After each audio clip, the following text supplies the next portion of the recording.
श्री गणेशाय नमः। ओम श्री सरस्वती माता की जय। सच्चिदानंद भगवान की जय। गुरुदेव भगवान की जय हो। हरे राम दोस्तों, हमने जाना कि आनंदी भगवान है, आनंदी ब्रह्म है, आनंदी परमात्मा है। उस ब्रह्म को जानकर उस ब्रह्म को पाना, यही आत्मा का ज्ञान है।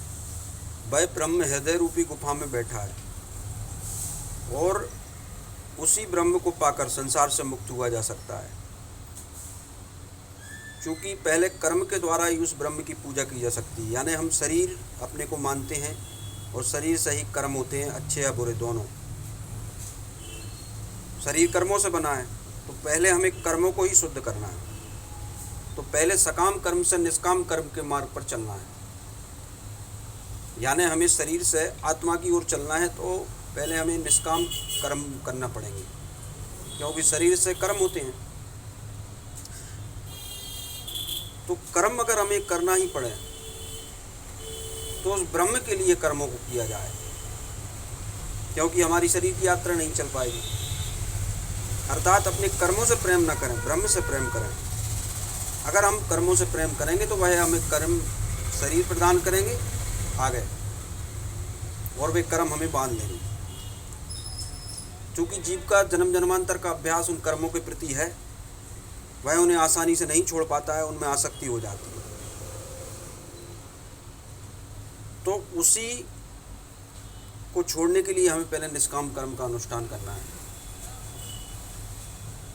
भगवान कहते हैं कि पहले सकाम से निष्काम कर्म करो, फिर उन कर्मों को छोड़ दो। अब उन कर्मों से मतलब मत रखो, और फिर अब जो शेष जीवन रह गया है उसमें आप निष्काम कर्म का अनुष्ठान करते हुए मेरी भक्ति के द्वारा उस सच्चिदानंद भगवान को प्राप्त करो। तो अब हमें निष्काम कर्म पर जब हम चलेंगे तो फिर हमें भक्ति योग और ज्ञान योग का आश्रय लेना है।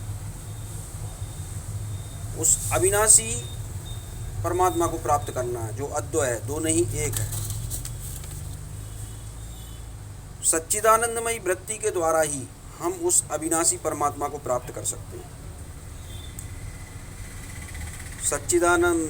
सच्चिदानंदमयी वृत्ति के द्वारा ही जीव परमात्मा तक पहुंच सकता है। उसकी पुनरावृत्ति नहीं होती है, वृत्ति का ही पुनर्जन्म होता है। इसलिए क्योंकि जीव की चेतना मलिन है, तो वह चेतना शुद्ध करने के लिए बार बार जीव का जन्म होता है। क्योंकि जीव का झुकाव तीनों गुणों की वृत्तियों की तरफ है, इसलिए उसकी चेतना मलिन हो गई है। सच्चिदानंदमयी वृत्ति के द्वारा ही उस पुनरावृत्ति को रोका जा सकता है। हरे कृष्ण।